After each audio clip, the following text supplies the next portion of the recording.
This is the Digital Marketing Experts Podcast episode. No, why am I trying to sound like a radio announcer? Experts in the Wire, episode 47. Corbett Barr.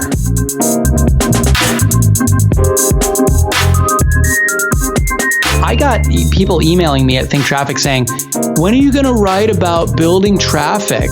Building traffic isn't about these nitpicky little technical things that you think it is. The hard work is in understanding your audience and delivering things that they really need. Figure out what your audience is looking for, what they think they want, and then turn it around and give them what they really need, what you believe they need.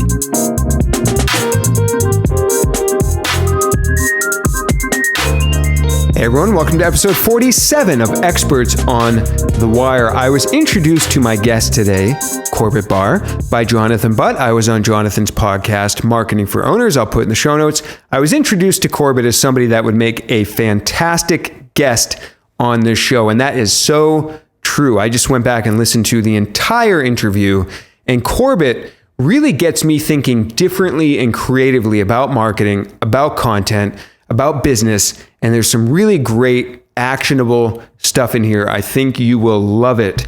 Corbett is one of the founders of Fizzle.co. They are a training library and community for small and independent business owners. He is also one of the hosts of the Fizzle podcast. I recommend you check that out. It's very different than this, but also very good.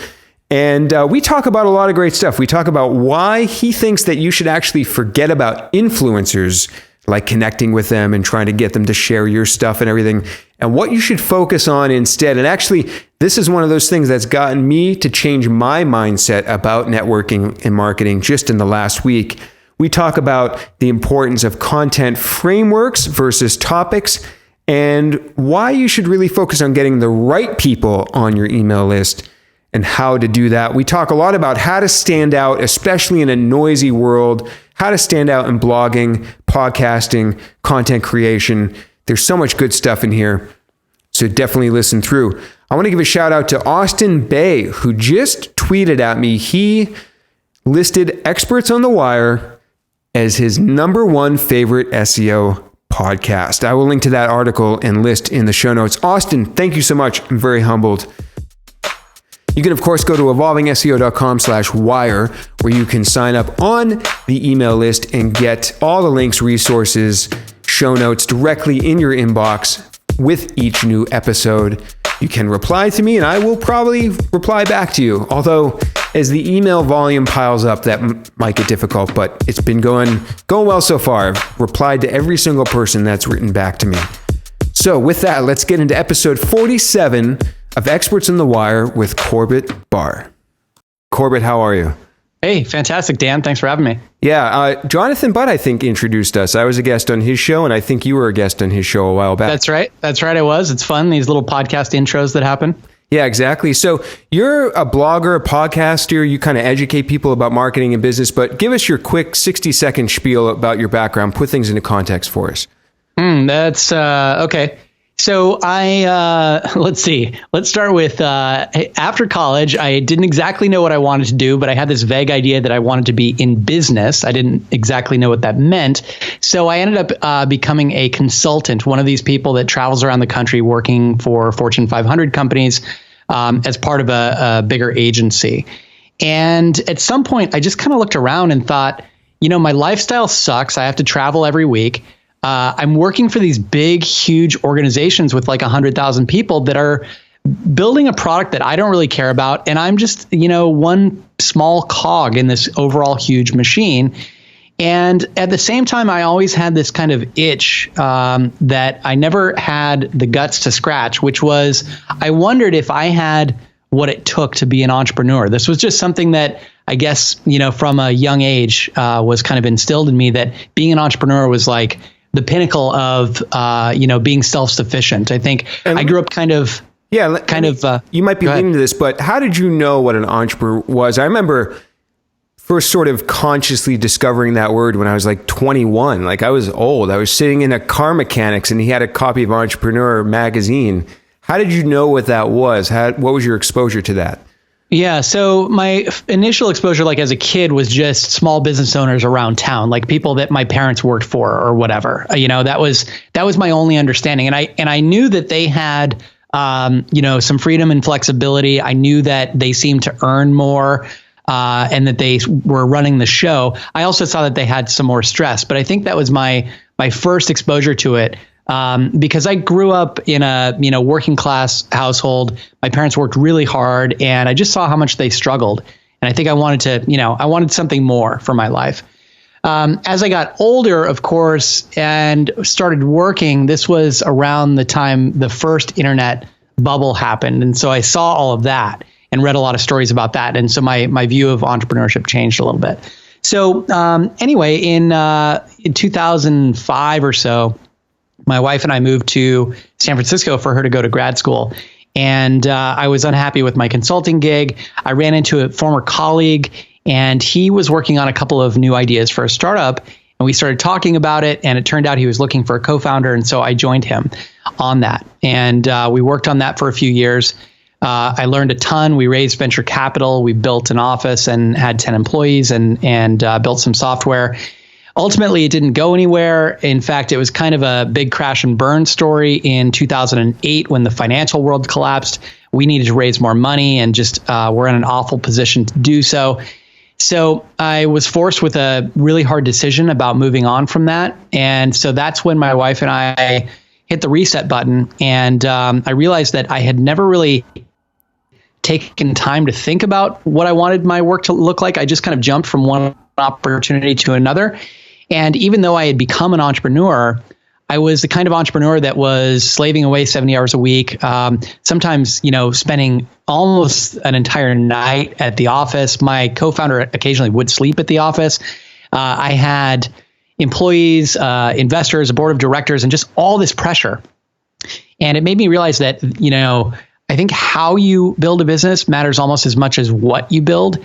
And so we took a sabbatical for 6 months and went down to Mexico and drove around basically to clear my head so that I could consciously and, intentionally think about how I wanted to build my next business, not only so that it would be more successful, but also so that I would be happier and freer in a way to do so. Because I think, a lot of us have the view of entrepreneurship as we have to hit a home run so that we can make a bunch of money and then we can kind of live the life that we want later after we're, somewhat wealthy or whatever.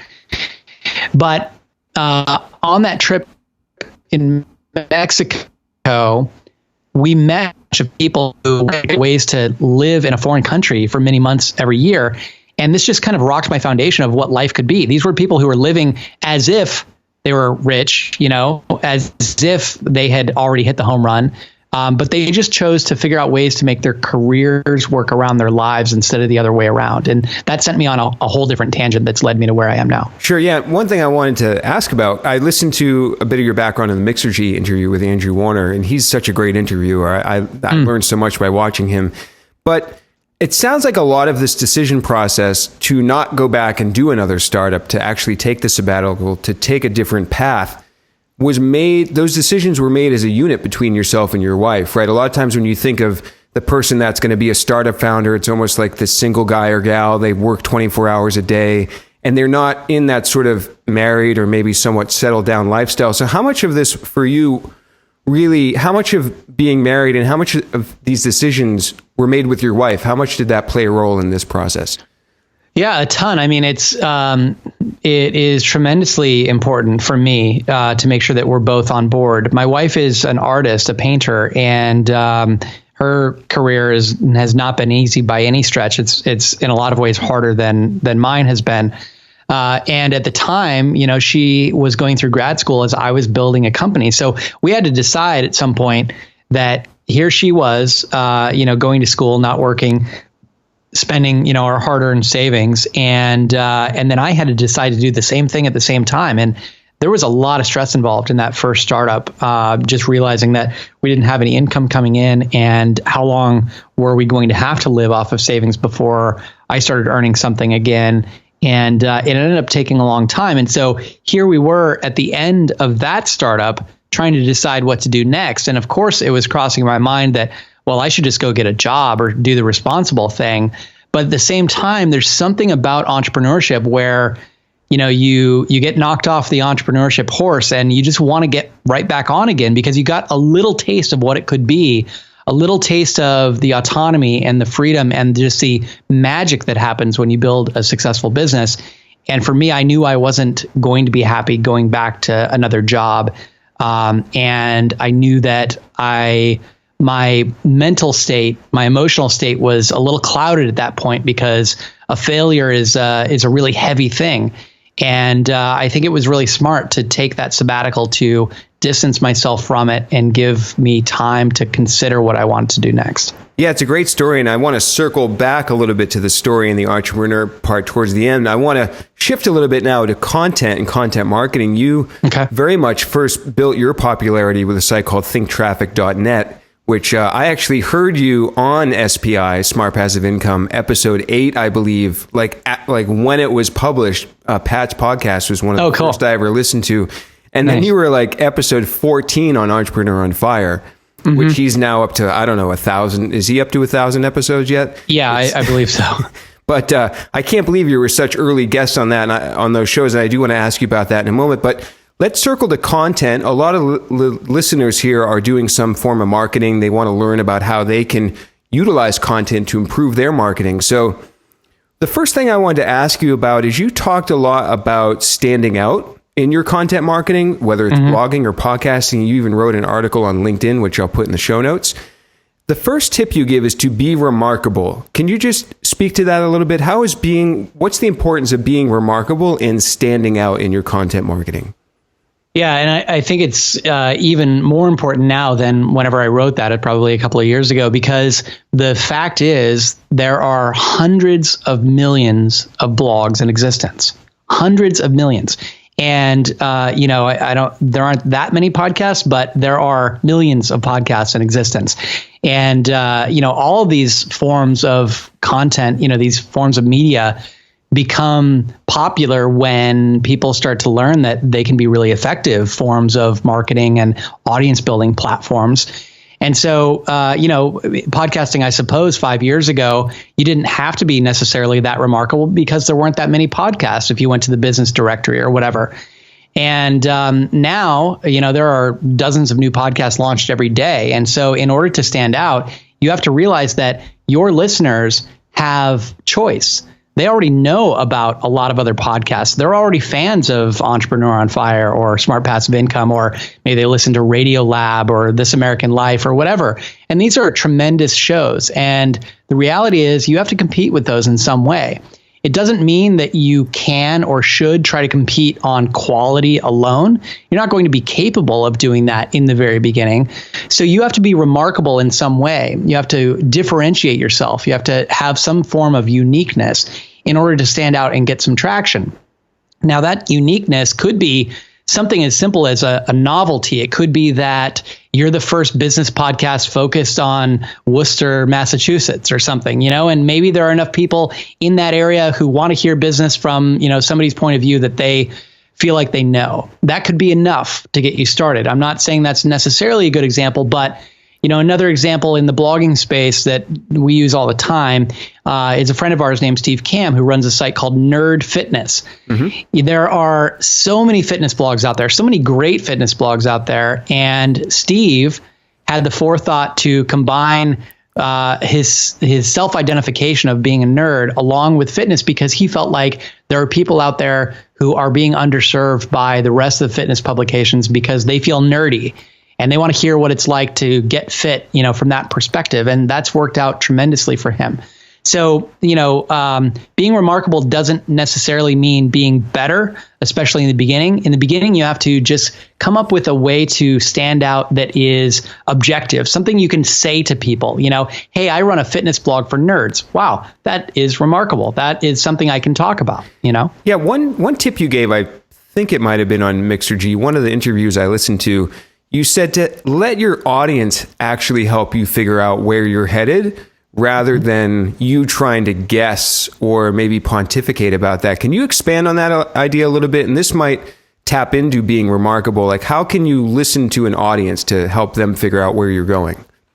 Yeah, and it's a little tougher with podcasting, I'll be honest, because it's less of an interactive kind of media. It makes a lot of sense with blogging and social media. The point here is, whenever you publish something, you are hoping that people resonate with it. And when you publish something that really connects with people, you'll know because they will leave comments on your blog post. They might share the episode or the blog post. They might write you on email or social media to talk about it or to say something about it. We know when we connect with people on the podcast because I hear about it on Twitter. People write me and say, oh, hey, I just listened to episode blah, blah, blah. And, I really, I thought that was funny, or I agree with what you said or whatever. So what you're trying to do here is you're just putting little feelers out there in the world. And at Fizzle, we like to think of entrepreneurs as scientists. You have hypotheses that you're trying to test, and the feedback that you get from your audience is the proof as to whether or not that hypothesis was true.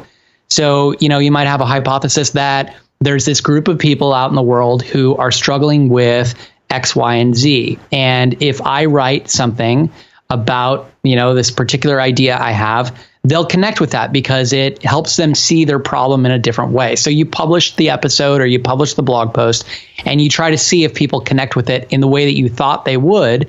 And then when they respond to something, you don't always know what's going to be popular ahead of time. So some of this is just trial and error. And some of this is you trying to imagine what people will like, especially in the beginning before you have an audience. But, when people finally do resonate with something, connect with something, sometimes you'll have just this massively popular episode on your hands that you didn't expect. That's time to listen. I hit a nerve for some reason. Let's see where this goes, and then try to explore that even deeper. And then you never know, that might become your first product, or it might become a seminar or a talk that you do or something. Yeah, this is great. I mean, part of it sounds like being open to not just being tunnel visioned into your path that you want to take, but if something does resonate, to be willing to go off and explore that. Is that sort of what you're saying here, to not just be stuck in the path that you had planned out? Yeah, your customers hold all of the answers. The whole reason we do this is to try to solve a problem or address a need or desire that people have. That's what, building an audience is all about. You're fulfilling something for people. And to think, I think some people think of entrepreneurship as like the inventor, where you are the brilliant genius. You know what people want, and you go away and tinker in the garage until you emerge with something that wows the world and makes you rich and famous. And in reality, your customers hold the answers. You need to listen to them, and you need to find out if, put something in front of them and go, hey, does this work for you? Is this what you were looking for? Instead of, just trying to spend many, many months working on something to release it and not to listen to your customers. That's when you end up launching something only to crickets, which is really the biggest risk that we face as entrepreneurs, is that we're going to work on something for a really long time, and at the end find out that our customers or potential customers just don't need it or don't want it. You also talk about borrowing influence in this LinkedIn post I mentioned as a way to stand out. It struck me that this is something you definitely did. As I mentioned, I heard you on Smart Passive Income, on Eon Fire. Take us all the way back to before you knew anybody, any of those people, and had any of those connections. What were the first connections that you made, and how did you get them to then end up being a guest on so many different shows? Yeah. So my approach, and I recommend this, I can't tell you who you should be connecting with these days because I'm not that in touch with, the up and comers. But my approach back then was, when the reason I know people like Pat or Steve Cam or any of these people that seem like they have these huge audiences and massive successes, which they do now.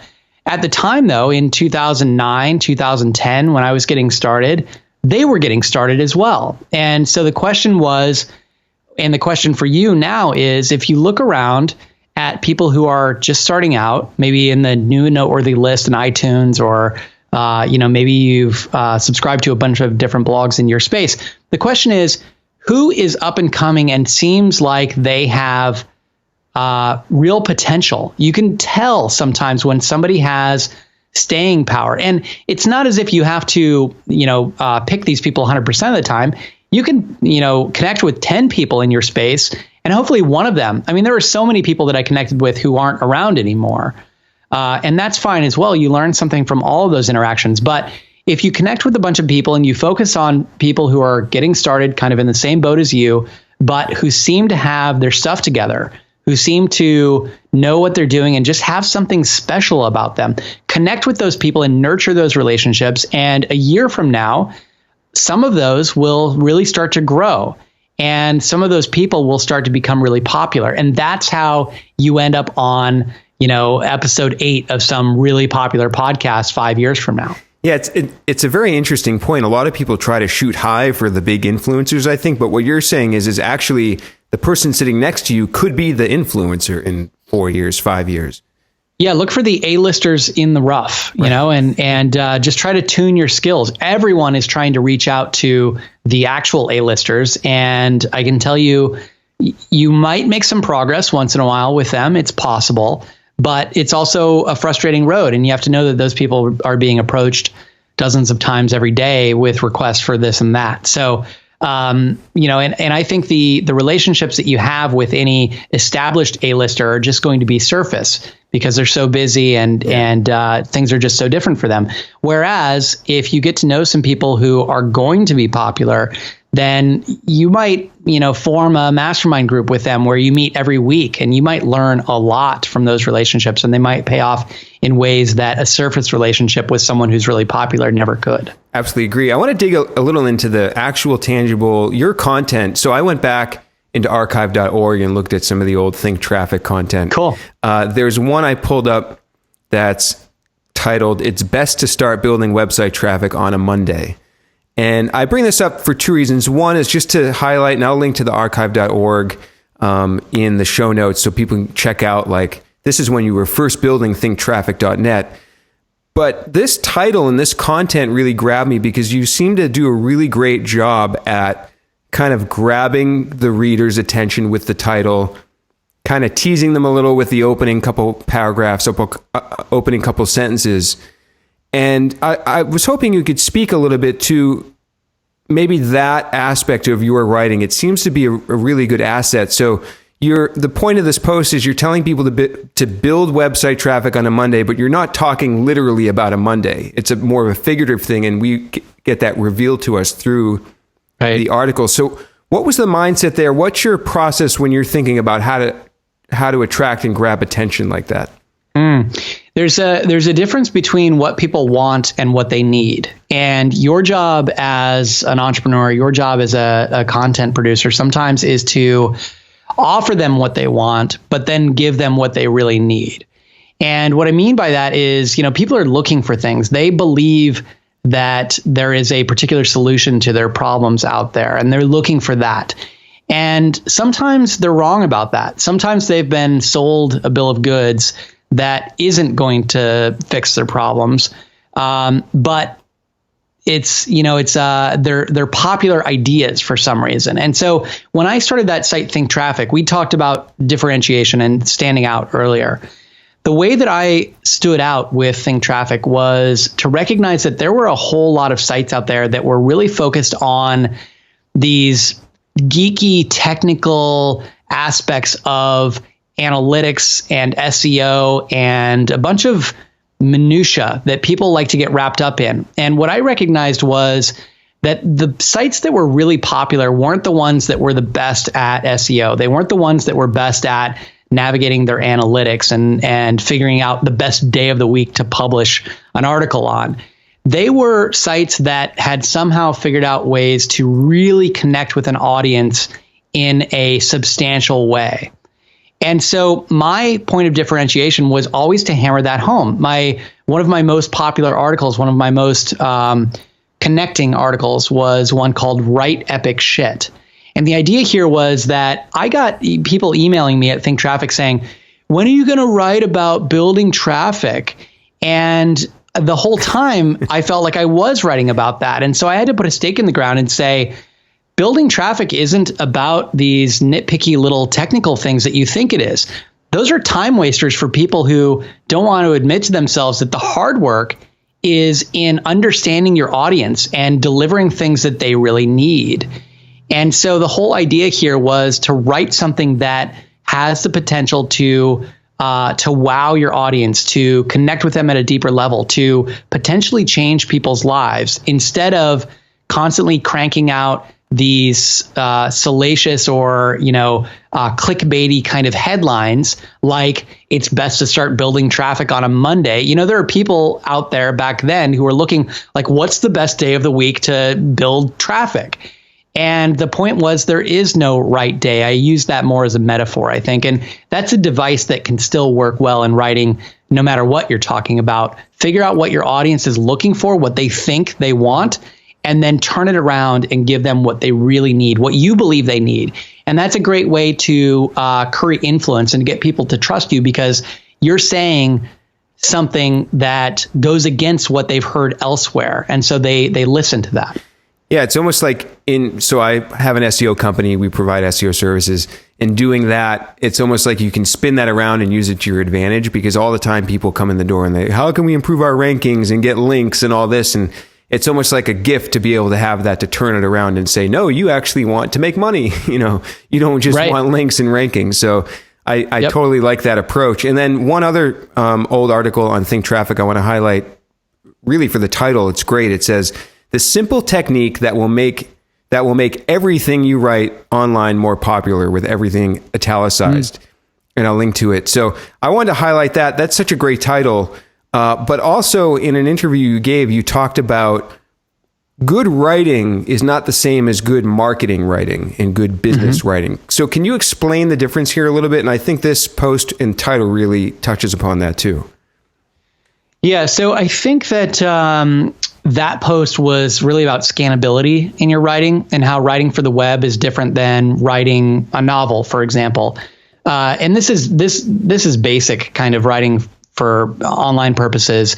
The idea is that people read differently online. If you think about it, when you sit down to read news or whatever, or pull up your Feedly and check out a bunch of blogs, I don't know about you, but I tend to scan a bunch and then click like 20 tabs open and then read those tabs and close each. And it's a really quick process. And if you get into that mode of reading things quickly and reading a lot of different tabs, you're really scanning. You're not really deeply reading. You're kind of flitting from one headline to the next to get the point. And when a post has a title like the top 10 such and such, you're really just looking for those 10 points. You're not necessarily looking for all the dense information that's hidden within paragraphs. So that's really, about learning the medium that you're performing for, and I think that writing for the web is different than writing for a book, for example. Similarly, marketing copy can be different from content marketing in a way. Content marketing, the point of it is that I'm going to put out some free content, either a podcast or a blog post or a YouTube video, into the world, and it has a purpose to serve. The role of this is to help someone make progress towards something. Maybe they want to be entertained. Maybe they want to learn something. Maybe they want to feel something. So the point of the content is to make them, to help them make progress towards that. The purpose of that content is also to engender trust, so that these people get to know who you are. Hopefully they get to like you because of something that you've given to them, and they get to trust you over time. Marketing content, pure marketing content, on the other hand, the role of that is to get someone to take a specific action, whether that be to sign up for an email list or to click on a link or to buy something from you. And, sometimes there's pure marketing within content that you're building or within content marketing, but other times marketing has to stand on its own on a sales page or something. Yeah. Do you find it's a really different skill set? Like somebody that comes in that says, I'm a writer, it's hard to get them sometimes to cross over into marketing writing, whether that's a contractor you hire or an employee or.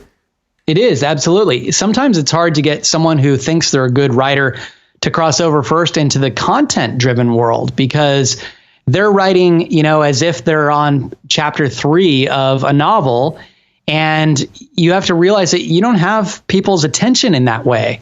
online. You don't have the luxury of unfolding this, this prose and this tale that you're trying to tell. You have to grab people's attention and get them into it quickly. And you have to give them just little bite-sized paragraphs. And in the same way, marketing, I think, takes a different mindset. You have to understand that effective marketing is marketing that addresses objections for people. You have to really put yourself in the shoes of these people, considering, should I do this thing? Should I buy this product? Why is this important to me? And what about this other product that exists out there? And what if this doesn't work for me? And they have all these questions. And the job of that marketing copy is to convince them to take that action. And a lot of the work that you have to do is in addressing the objections that they have. So you have to first understand what those objections are. That's a perfect segue. I want to talk about email collection for just a moment. First of all, on fizzle.co, what I notice is your method of collecting emails right now anyways, or one of the main ones, is you've got a big giant bar at the top of some of the pages, right? It's not a pop-up. It's not an exit intent thing. But what I noticed about it was, I wanted to ask you how effective you found this. I imagine it's effective because you're using it. But what I noticed was you kind of rotate the language of that landing of the form there. The one I opened up says, clarify your target market. And that touches upon what you just said, which is grabbing somebody's attention, communicating the problem that you're trying to solve for them. So I guess just speak a little bit about how this email, I've seen this a little, but the pop-ups is so much more common now. Speak to that a little, and then about how important it is to have that unique copy on that collection form. Yeah. So what you're talking about is, if you go to our blog, we have a header that appears on top of blog posts. That's essentially an advertisement for a free guide or something that people can download in exchange for their email address. And, you asked earlier about effectiveness of that. And I think it really depends on how you define effectiveness. I think there are different approaches. One approach is just to annoy people to the point where they have no choice but to give you their email address sometimes, just to get rid of the damn pop-up that's in front of their face.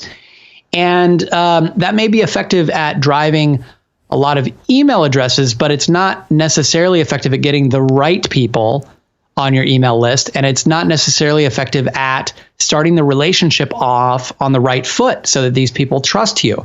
Instead, they're just annoyed or trying to get something and don't necessarily care. Maybe they have full intention of unsubscribing shortly afterwards. Or maybe you're collecting the bottom of the barrel, people who don't realize there's a little button you can click to close that thing, and they think the only thing they can do is enter their email address to get rid of it. Who knows? Another point of effectiveness is how you feel about what you're doing as an entrepreneur. Are you going to wake up 2 years from now and just feel like sleazy, like you ended up down this path of hard selling people that doesn't agree with who you are and what you were trying to build in the first place? So there are a lot of different things that you have to consider with effectiveness. For us, with that pop-up, another factor is that we think there's a lot of lazy entrepreneurs out there who are just looking for what's the easiest plugin I can download and click a button to enable, and then magically I get email addresses. Instead, for us, we really consider how we want this thing to work, and we had that custom coded for us to work. That's why you don't see it elsewhere, because it's not a plugin. It's something that we had built for ourselves. In terms of the way the language rotates on that started as sort of a happy accident. We first were just testing different language that we wanted to use up there to see which was most effective. And then it dawned on us that there might be something to the idea that as that thing rotates, a person who has been on our blog before and might have some blindness to it, right? There's this idea of banner blindness all over the web. You don't even notice like pop-ups and banners sometimes, just because subconsciously, to quickly get past that thing so you can keep reading or getting the thing that you want. But if that thing changes in some way, then it might stand out. So we believe that the effectiveness of those is actually higher because we're showing more than one. And then in addition, we've tested multiples and changed those out to find which language resonates most with our audience. It worked to me. I noticed it the second time because the language changed. I want to read this other one to the listeners. It says, make smart progress and avoid the worst pitfalls. To me, that's a great header. And you don't even mention the topic. It's assumed, it's implied what the topic is. And I just think that's it's efficient, but it's very clear as far as what they're going to get.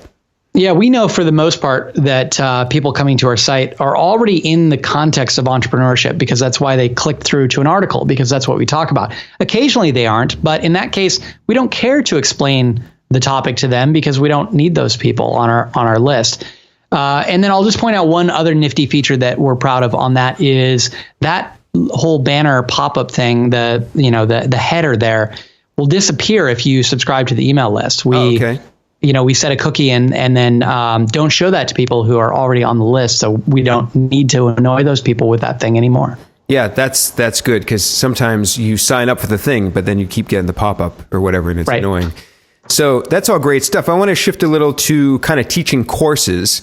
It's funny, when I was first introduced to you, I hadn't even known about this yet, but now I'm in the middle of teaching a 4-week live session SEO course on Conversion XL.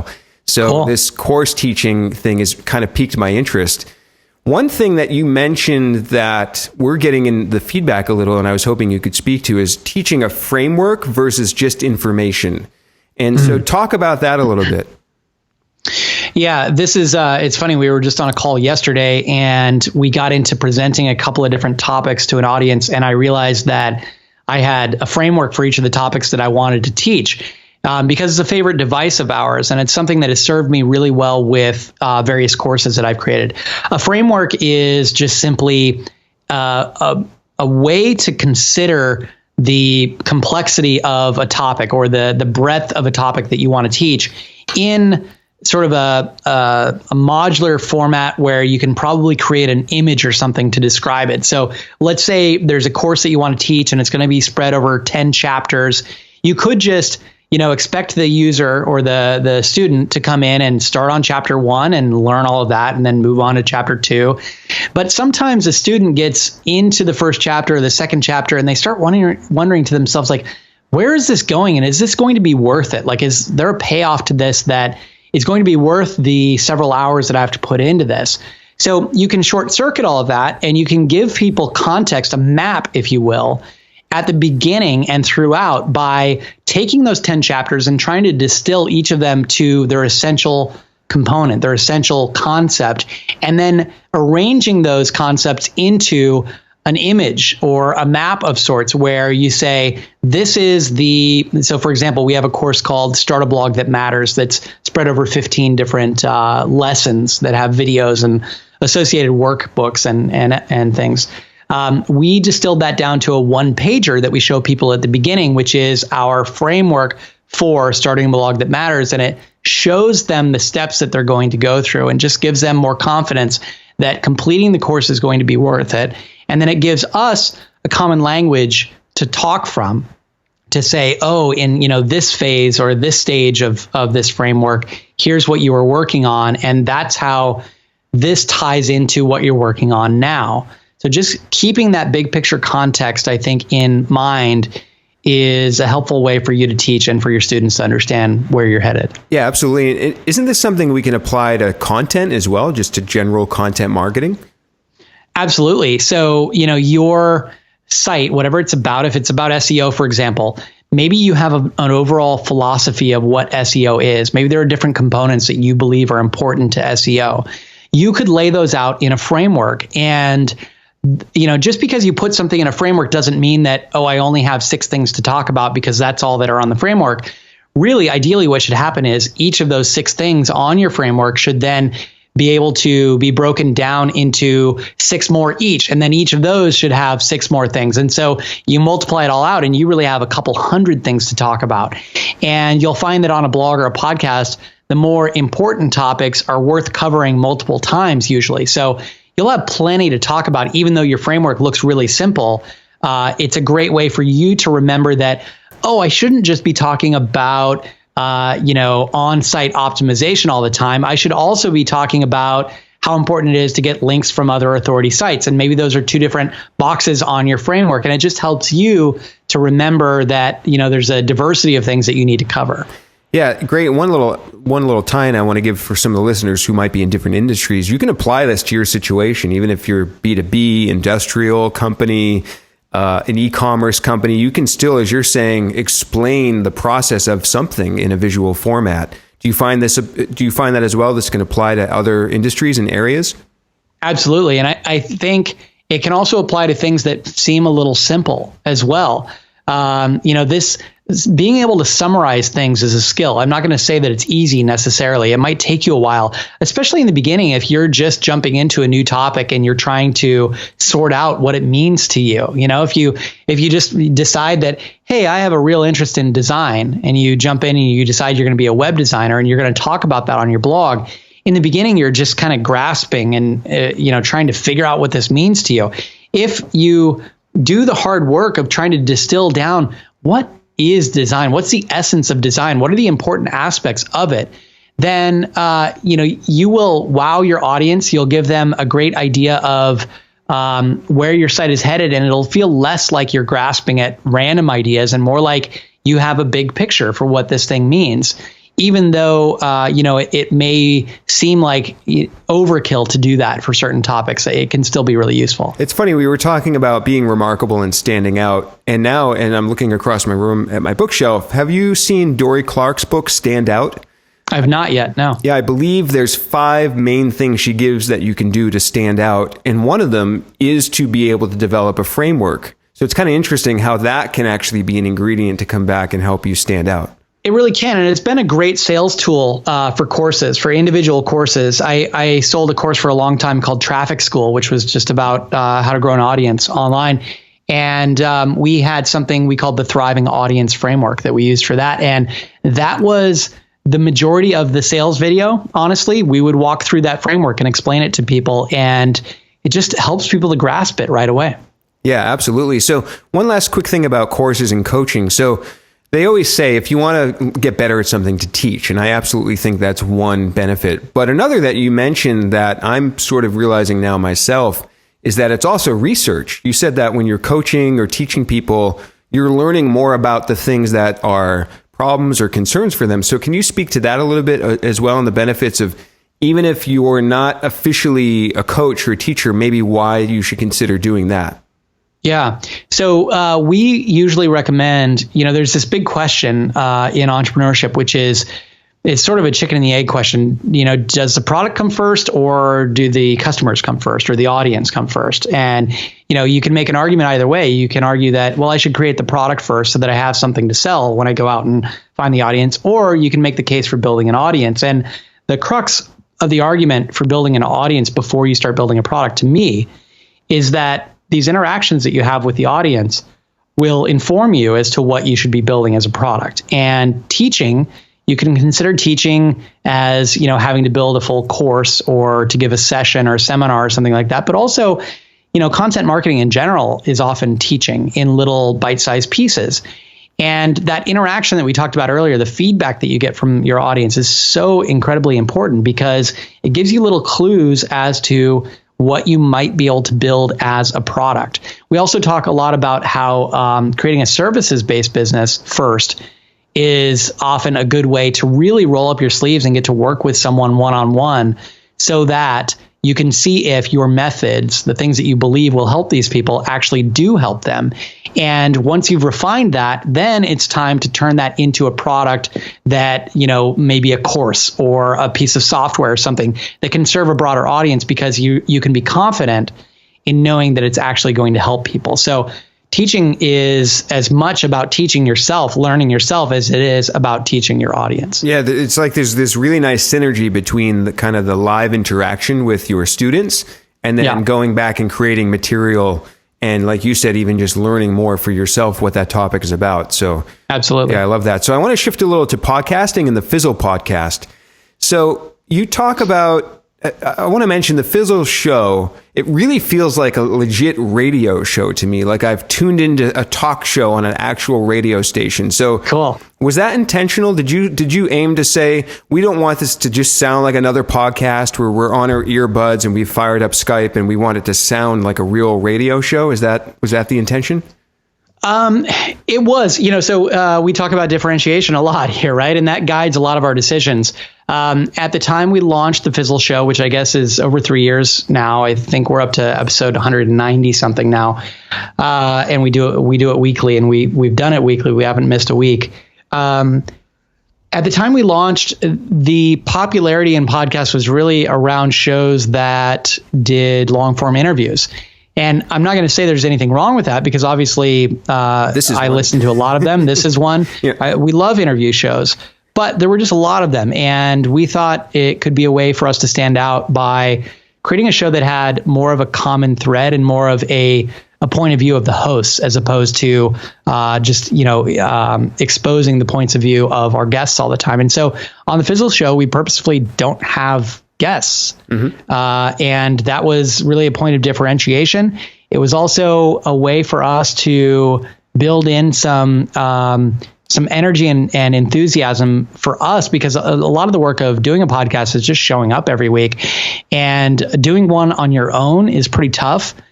Doing one with a different guest every week can be tiring because you have to get to know new people. And it was just a fun way for us to put together a podcast that really highlights our viewpoints and our point of view, because at the end of the day, we're trying to sell something, which is membership to Fizzle, which is a training library and community for entrepreneurs. And it just seemed to make more sense to us for our viewpoints to be front and center as opposed to someone else's all the time, because what we're selling involves our viewpoints. Yeah, it's a really good point. And I want to mention there's like 487 reviews with an average 5 stars, I believe, on iTunes, somewhere around that range right now. Yeah. And what I wanted to ask is this show, I listened to one of the episodes. It was 18 minutes before you were into the actual topic. And so how do you pull that off? What's the reception to that? So the reception has been that we have this hardcore core listenership that shows up every week. This is just the Fizzle show is just part of what they do. So instead of cherry picking an episode here or there where they look and find, someone that we've interviewed that they like, they just show up every week and listen because we're part of their week. They like what we have to say. They are entertained by us as much as they are informed. And that's really a big piece of the show. We wanted it to be fun as well as informing. And so we give ourselves a little bit of latitude there to spend some time chit-chatting and talking about things that aren't necessarily on topic. Partly to make it fun for us, because like I said, staying in this for 3.5 years, a lot of that is just about enjoying it every time. And we have just cultivated an audience that realizes that entrepreneurship and career stuff doesn't have to be so damn serious all the time. There's plenty of serious stuff out there. And it's sort of a metaphor for building a business. And that is that you have to enjoy what you do if you're going to be able to stick with it for a long time. And being serious and just looking for the meat and the answers all the time isn't what building a business is about. It's not what life is about. And we just want to have some fun along the way. Yeah. So I think you mentioned, I think the number was the podcast sends about 30% of your business to Fizzle. Is that correct? Yeah. Or do I have it flipped around? It's probably crept up a little bit from there now. It's probably closer to high 30s to 40% of the business, meaning of people that sign up for our membership, 40% or so of them come from the podcast audience. Yeah. And I know for people who are curious, I know you mentioned you track that by giving a special URL, and then that way you can track it because there's no clicking. Yeah, it's hard with a podcast, right? To click. And so it's probably a little higher than that because people listen and then they just go off and type in a URL somewhere. But yeah, if you give someone a coupon code or some special incentive to use a specific URL, that can help with tracking. Yeah. And one last question about podcasting, and this is not a setup I'm not digging for a compliment by any means at all. And in fact, I don't want you to think about this show at all, but I'm curious because you've been a guest on dozens or maybe, I don't know, hundreds of podcasts. I mean, I Googled your name and I literally just kept clicking next, and it was just more podcast interviews with you. I kept showing up. Cool. So from your standpoint, what makes somebody a good host? And maybe a show that I can imagine after being on dozens or hundreds, you're not going to share all of these on social media. So what makes a good host and what makes a good show that out of the hundreds, you might share a few of those? Yeah. Okay. So for me, maybe I'll talk in terms of what makes a bad show or a show that I don't enjoy. Most often, those are shows that are formulaic in their approach, where the host has maybe a set number of questions, like 5 questions that they ask every guest, And you can tell that they're not really listening and engaging and tailoring the show to the guest. They maybe have this goal in their mind that they want to get 1,000 episodes done in 2 years. And so they just have to like stamp out a bunch of those, and they feel stamped out in some way. So, I prefer a show where the host has done their homework, as you have, not to, like you said, highlight your show, Dan, but I'll take it. Where a host has done their homework, and where the questions, you can tell there are some prepared ahead of time just so that the conversation flows. But then at the same time, when there's something interesting, the host is listening and engaged enough to recognize an opportunity to dive into something. And, this is like if you watch interviews on TV with some of the pros that have been around for a long time, like Barbara Walters or something, it's the exact same thing. They are good hosts because they know when to dig in. They know when something might lead to a special moment on the show where the guest reveals something that they didn't intend to or weren't prepared to. It might lead to, some sort of a breakthrough, and where they get information from the guest that they don't give on other shows, because I think, as you were saying, you can click through and listen to a bunch of interviews with me, and 75% of them probably sound pretty similar because the host just kind of, wants to move through the same 5 questions. It's more about having that guest on my show than getting something new from that guest. Yeah. That's really the important part to me. Absolutely. I love it. It's a little bit of this art and science, right? It's like playing jazz or boxing, right? Like you said, you prepare, but then you know when to go off of that. And exactly. Improvisation. So I want to shift and talk a little bit about lifestyle stuff. You mentioned this in your email to me, and I think it's fascinating. But the first one is, you wrote an article about quitting coffee and caffeine, I think entirely. And first question, are you still not drinking coffee or caffeine? I'm drinking tea right now. I have this like back and forth relationship with caffeine, and this is different for everybody. So, I hate it when people take something as being prescriptive for everyone, but I just found that I'm sensitive to caffeine, maybe as I'm getting older or something. I used to be the 2 or 3 strong black cups of coffee every day kind of guy. And I've just had to cut back because I noticed that it wires me in a non-productive way. I get so wired that I can't focus like I should.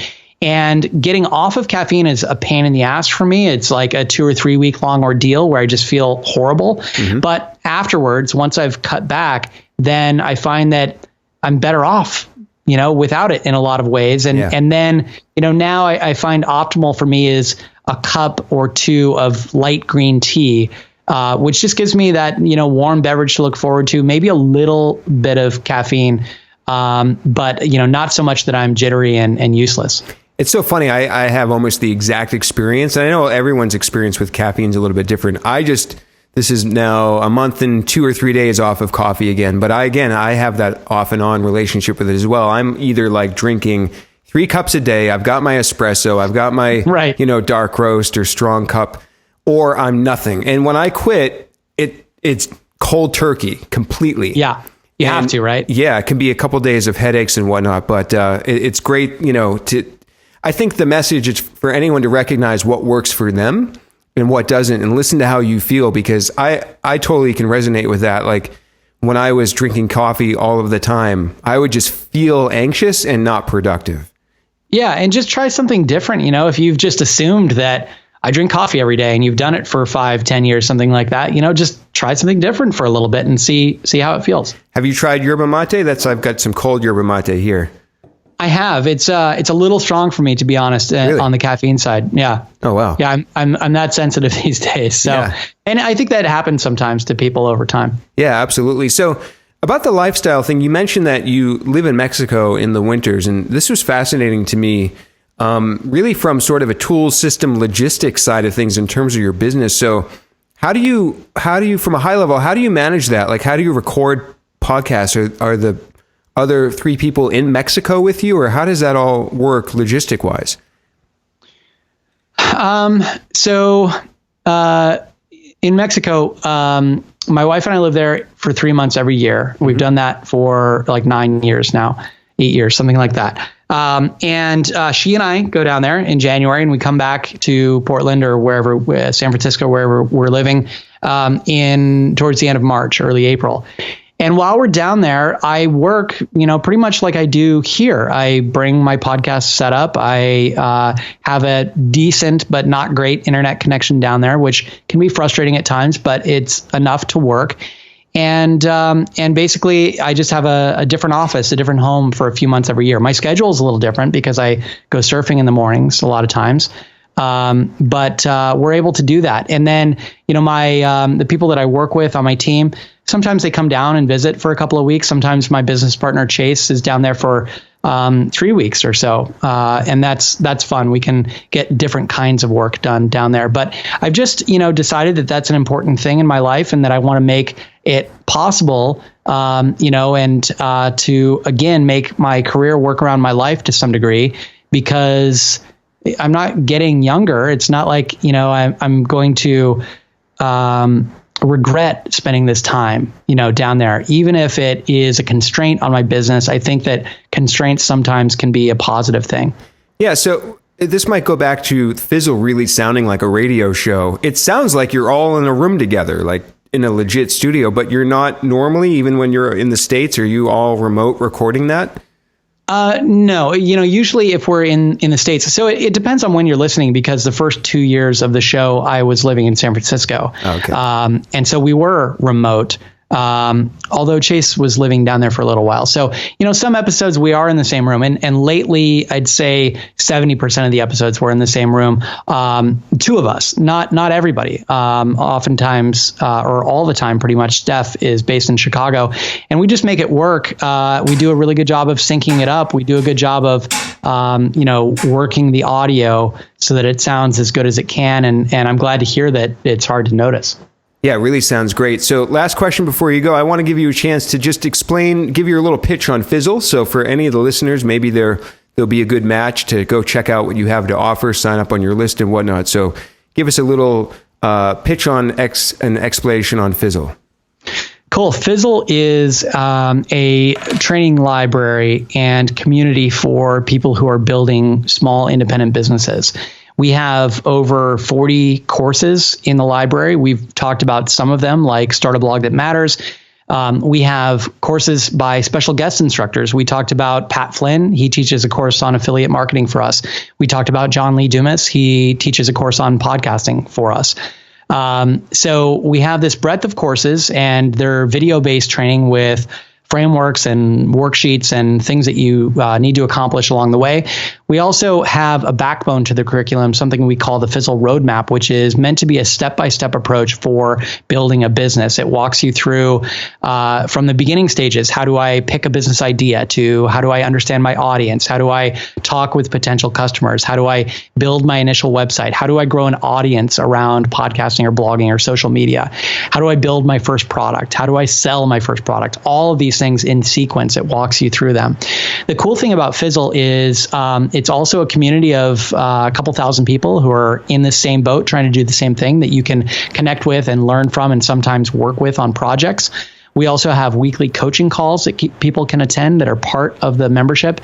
And the best part, I think, is that it's all available for one low monthly fee, which is just $35 a month. You get access to all of the courses, all of the benefits, and you can even sign up for a free trial and check it out and see if it's right for you. No obligations. You can even take a full course or two and learn something from it, even if you don't stick around. Yeah, I have to admit, from my impression about everything that you get, that's a very good deal. That's a very good price. The connections, the resources, and everything. So definitely go check out fizzle.co, correct? That's the domain. And that's right. Yep. And I think just Corbett Barr on Twitter. And we'll link to all this stuff in the show notes at evolvingseo.com. Corbett, thank you so much for joining us today on Experts on the Wire. It's been a blast talking to you and meeting you. And we'll see everyone next time. Thanks so much for having me on, Dan.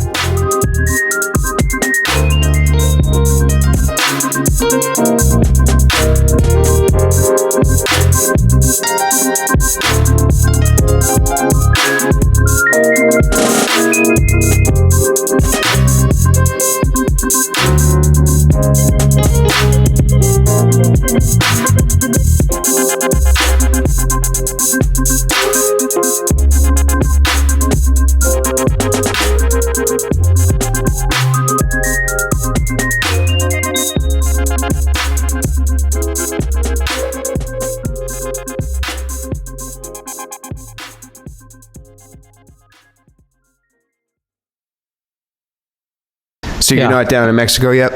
I'm not. Where are you at? I'm in Worcester, Massachusetts. Worcester. Yeah. All right. How do you know how to pronounce it? We had a couple of friends when my wife went to grad school who were from Boston, and they gave us the whole rundown on how to pronounce all the different things. Because isn't it like it's written out like Worcester or something? Yeah. Yeah. That was the hardest one to figure out. I know. There was a funny, I think, Upworthy